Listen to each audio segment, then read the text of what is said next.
আজ শুক্রবার ৪ঠা আষাঢ় ২০২৬ সালের ১৯শে জুন। বৃশ্চিক রাশি, বৃশ্চিক লগ্ন, স্করপিয়ান সাইন জাতক জাতিকাদের আজকের দিনটি কিন্তু এক কথায় বেশ কাটতে চলেছে।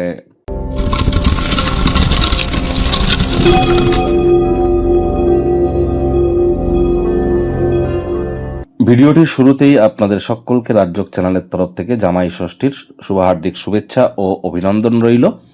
আর আজ কিন্তু আপনারা স্ক্রিনে দেখতে পাচ্ছেন দেবী মহালক্ষ্মীর গায়ত্রী মন্ত্র, ওম শ্রী মহালক্ষ্মী চ বিদ্মহে বিষ্ণুপত্নাই চ ধীমহি তন্ন লক্ষ্মী প্রচোদয়াৎ। প্রথমে 3বার ওম নমো ভগবতে বাসুদেবায় নমঃ বা ওম লক্ষ্মী নারায়ণায় নমঃ এটি 3বার জপ করে তারপর এই মন্ত্রটি আপনারা 24 বার জপ করুন। তারপর 3বার বলুন নিজের নাম গোত্র ধরে সদা হরি চেরা। তারপর দেবী মহালক্ষ্মীর কাছে নিজের মনস্কামনাকে আপনারা জ্ঞাপন করুন, অত্যন্ত লাভান্বিত হবেন।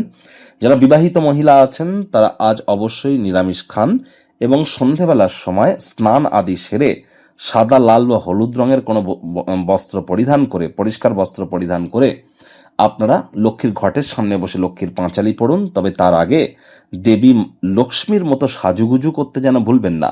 বাড়ির সমস্ত গয়নাগাটি, পোশাক পরিচ্ছদ, প্রসাধন সামগ্রী সেগুলি আপনারা পরিধান করুন। দেবী মহালক্ষ্মীর সামনে বসে লক্ষ্মীর পাঁচালি আজ আপনারা পাঠ করুন। হ্যাঁ, ঠিকই শুনছেন, যেটা বৃহস্পতিবার পাঠ করেন সেটি আজ পাঠ করুন এবং নিজের মনস্কামনা মাতা লক্ষ্মীকে জানান। এটিও কিন্তু আপনাদেরকে বহুলাংশ উপকৃত করতে চলেছে।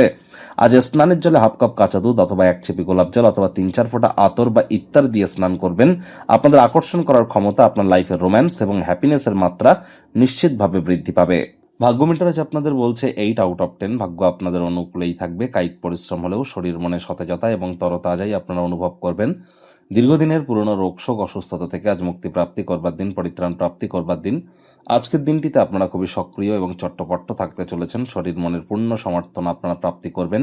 অর্থগত ব্যাপারে ইনকাম বাড়বে। নতুন উদ্যোগ, পরিকল্পনা, নির্মাণ কার্যের শুরুয়াতও আজ করা যেতেই পারে। ভবিষ্যৎ জীবনকে সমৃদ্ধ করতে অতীতে যে সমস্ত অর্থ বিনিয়োগ করেছিলেন তার ফলস্বরূপ আজ আপনারা উপকৃত হতেই পারেন। চাকরিজীবীদের অফিসের পরিবেশ এক প্রকার বেশ। বস কলিগদের সাথে ভাব ভালোবাসা বাড়বে। কর্মে গতি অনুভব করবেন। নিজের মেধা, নিজের দক্ষতা, নিজের ট্যালেন্টের দৌলতে প্রশংসার পাত্রপাত্রীও আপনারা কিন্তু হতেই পারেন। রাজনীতিবিদ যারা আছেন জনসংযোগ বৃদ্ধি করুন। সমাজে পপুলারিটিও আপনাদের বাড়বে। দূরবর্তী কোনো স্থানে যাত্রা বা ভ্রমণ এটি আরামদায়ক হয়তো হবে না, তবে গুরুত্বপূর্ণ বিভিন্ন যোগাযোগ বানাতে আপনাদেরকে সহযোগিতা করবে। আজ আপনারা শিক্ষার্থী বিদ্যার্থী যারা আছেন আপনাদের মধ্যে তাদের বলবো কথা বলুন কম, আজ কাজ করুন বেশি, অর্থাৎ পড়াশোনায় অতিরিক্ত মনোযোগী হওয়ার চেষ্টা করুন।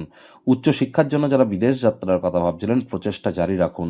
হাউস ওয়াইফ যারা আছেন গৃহের কর্ম সম্পূর্ণ করবার পরই নিজের মর্জিমাফিক ক্রিয়াকলাপ করুন, তা নাহলে বাড়ির বয়োজ্যেষ্ঠদের কাছে বিরক্তির পাত্রী কিন্তু আপনারা হতেই পারেন। প্রেমিক প্রেমিকা, স্বামী স্ত্রী, না ভাব ভালোবাসা রোম্যান্স, না তর্ক বিতর্ক অশান্তি, কোনোটাতেই বাড়াবাড়ি যেন করবেন না। অন্যান্য দিনের ন্যায় আজকের দিনটিকে সাধারণ হিসেবে ট্রিট করবার প্রচেষ্টা আপনাদেরকে জারি রাখতে হবে। গৃহে ঐক্যতা আনতে ঘনিষ্ঠ সহযোগিতার মাধ্যমে কাজ করুন। পরিবারের পারিবারিক দায়িত্বগুলি পালন করুন। পরিবারের সদস্যদের বোঝান যে আপনি তাদের ভালোবাসেন, কেয়ার করেন, পরোয়া করেন। ওই মুখ দিয়ে বলে বুঝিয়ে কিন্তু লাভ নেই। সংবেদনশীল কর্মের মাধ্যমে বোঝানোর চেষ্টা করুন। শত্রুপক্ষ, বিরোধী পক্ষ আজ কিন্তু খুব একটি শক্তিশালী থাকছে না, সুতরাং এ বিষয়ে অতিরিক্ত টেনশন যেন নেবেন না।